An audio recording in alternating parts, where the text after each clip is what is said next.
I want to give you the fight you've all been waiting for. I want you, AJ, Anthony Joshua. Let's give the fight fans what they want. The Battle of Britain. And here's my challenge. I challenge you, Anthony Joshua, to fight me, the Gypsy King, next. Do you accept my challenge?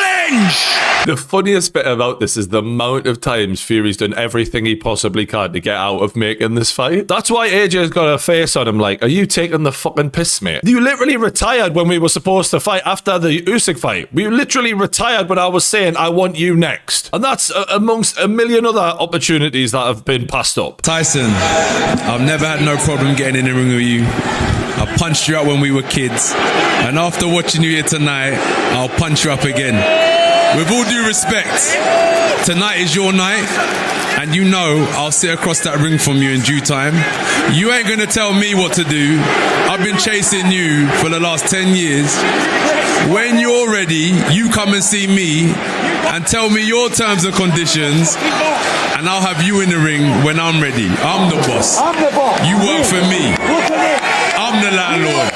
Remember that. What I love about this is the thing that really pissed Tyson Fury off about Alexander Usyk is he wasn't the one in control. Against Wilder, he was always in control. In all these other fights, he's always been the A side, the boss. Taking Fury out of the control is the best thing you can do before a fight with him. And we know Alexander Usyk did that masterfully. I don't think it's a coincidence AJ's talking like this. I don't. You think all the hours him and Usyk have been spending chatting to each other, they haven't talked about this is how you put him on the back foot. And immediately you could see Fury getting annoyed there because Fury wants to put it across as I am challenging you, which is ridiculous because of how many times Fury's gone out of his way to get out of a fight with AJ. But in the public eyes, he wanted to be seen as the aggressor here, and AJ was like, nah, I'm not having it. And don't get me wrong, I wish AJ had gotten in there, gone nose to nose and be like, we're going, you know, this is on. But I get why he didn't. He wants Fury and everyone else to know I'm in charge here. And it was a power play, and an important one because he clarified after this moment that their negotiations are ongoing right now, and he doesn't want to put himself in a position of weakness at the negotiating table, which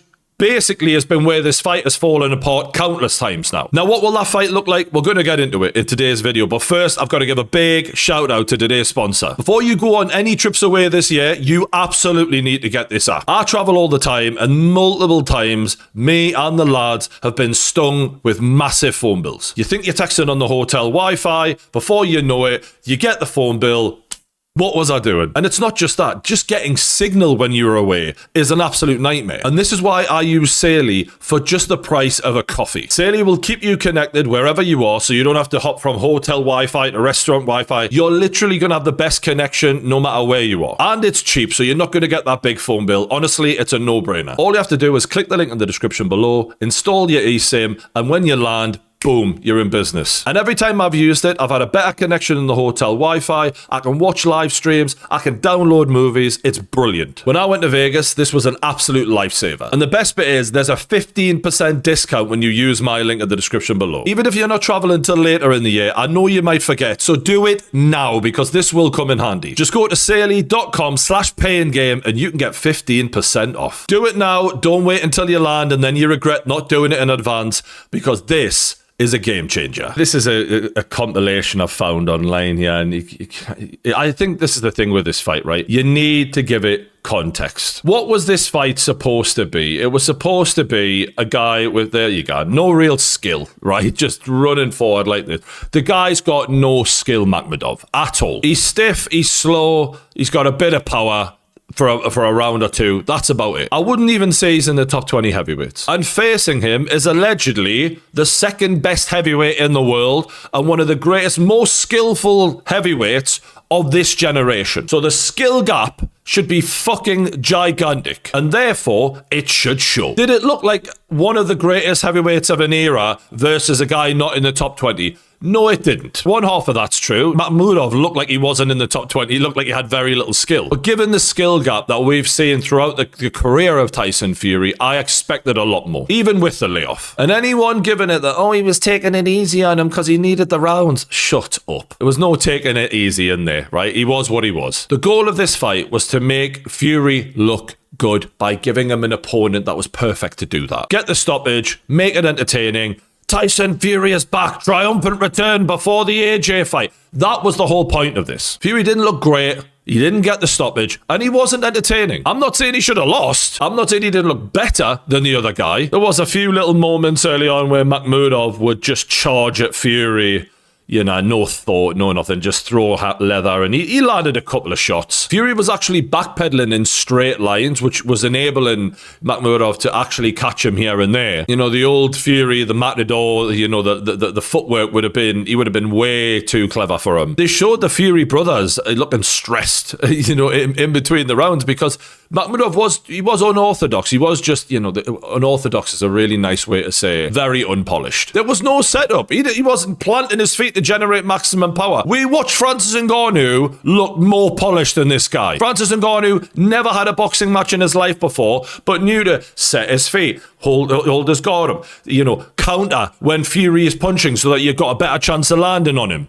Throw a fucking hook properly. Bread and butter boxing I'm talking about here. Makhmudov looked like a clumsy pile of shit in there, if we're being honest. And I'm not saying this to take anything away from Tyson Fury. This win is not going to make a blind bit of difference in the career of Tyson Fury. Makhmudov was done by round 3, and at that point, Tyson Fury, given the level that he has told us he is on, no man born from his mother, remember that? That Tyson Fury that he sold us that he is, takes over at that point, outclasses him, and gets him out of there. And as much as I'm a Tyson Fury hater, I fully expected that, even after a layoff. Who gives a shit about a layoff? You're one of the best heavyweights of your era against a guy like this. Guy's tailor-made for you. And when you're tailor-made, that comes with expectations. And the expectations are, we expect you to look great against this guy. You're a world-level fighter. This guy is not a level below you. He's levels below. And people will look at that fight and they'll go, well, he looked good. I mean, being better than a guy at that level is not good necessarily. Do you know what I mean? Better than shit isn't good. That's not the bar, is it, for Tyson Fury? That's not the bar he has set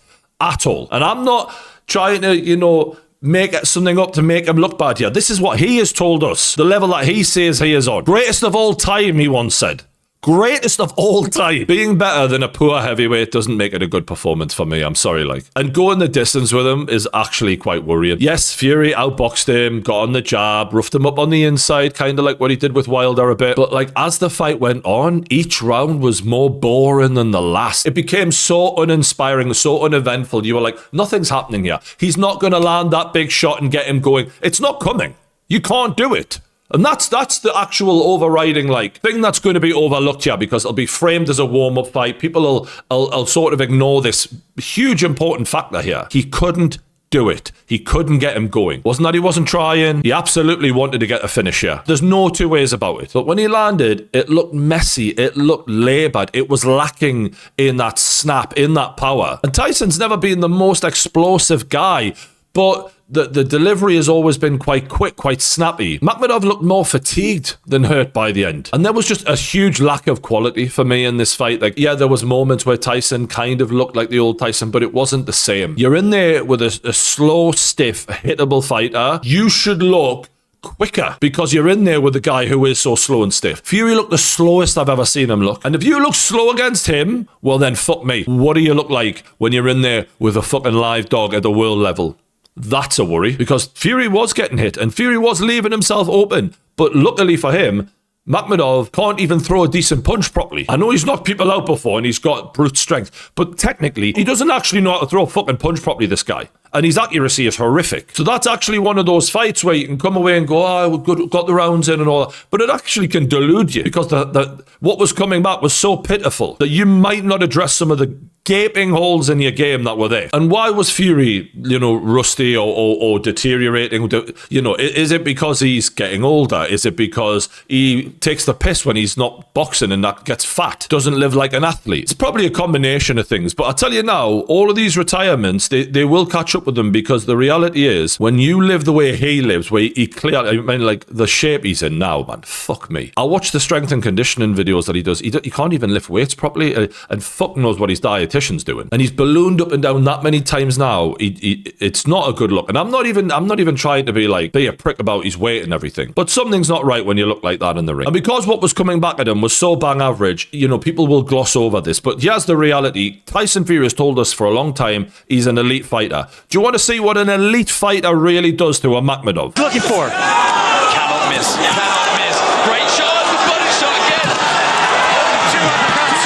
The body shot. And down goes man. Dropped them multiple times. Made an absolute example out of him. You don't belong in the ring with me, Caballel said. That fight showed what happens when someone who's levels above Makhmudov fights him. That's not what we've seen in this fight. I'm sorry, Was Fury better? Yeah, he was better. He didn't look like fucking Caballel looked. No way. So going back to the fight, right? It was a fucking slog to watch, let alone for them two fight. There was a lot of clinching, a lot of messy scrapping, and just, not tidy work at all. It wasn't like skillful boxing for me to watch. You compare that to Fury, not even 2 years ago, less than 2 years ago, against Alexander Usyk, and look at the foot speed.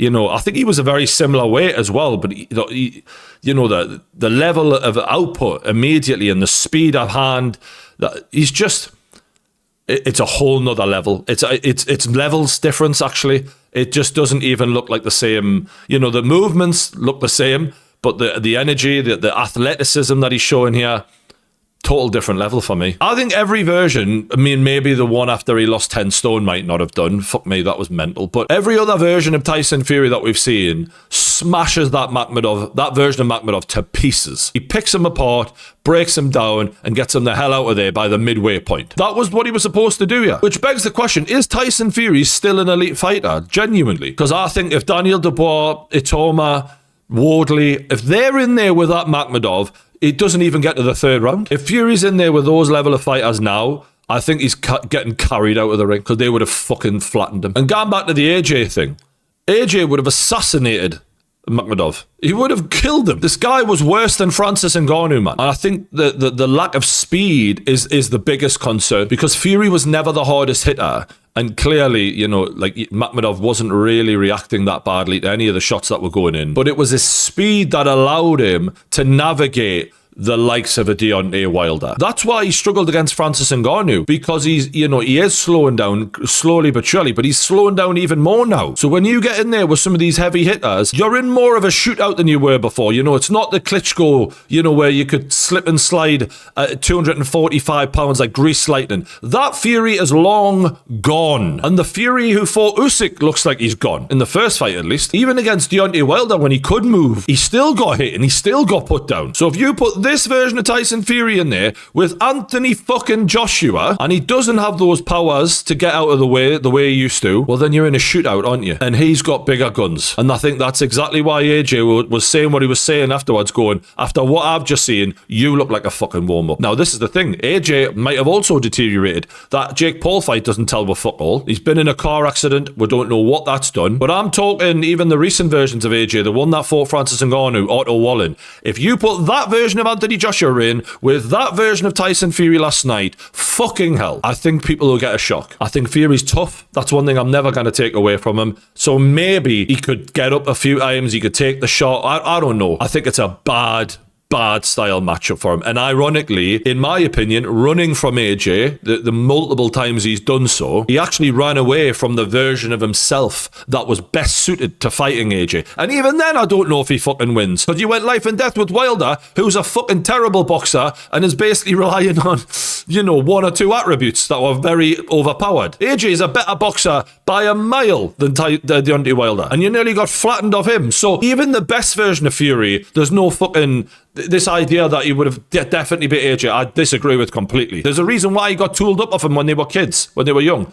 And I say kids like they were pro boxers at the time. But now I think it's an even worse style matchup. Because the best tool you had looks like it's fucking deteriorating before me very eyes. And this might be where the fact that AJ has looked after himself, has kept himself in better shape, pays dividends in the long run. But who knows? Maybe I'm chatting shit and I'm just a Fury hater and I've got this all wrong. But I tell you now, that does not go 12 rounds with Anthony Joshua versus Makhmudov. No fucking way. But that's not going to stop anyone from spinning this because Fury did look better than Makhmudov. So therefore, good performance, right? Better than shit's good. So, but let us know what you think in the comments below. I'll try and do a video on the Conor Ben fight as well because I've got quite a lot to say about that. That was eye-opening. Hit the like button, subscribe to The Pain Game. I'll see you on the next one.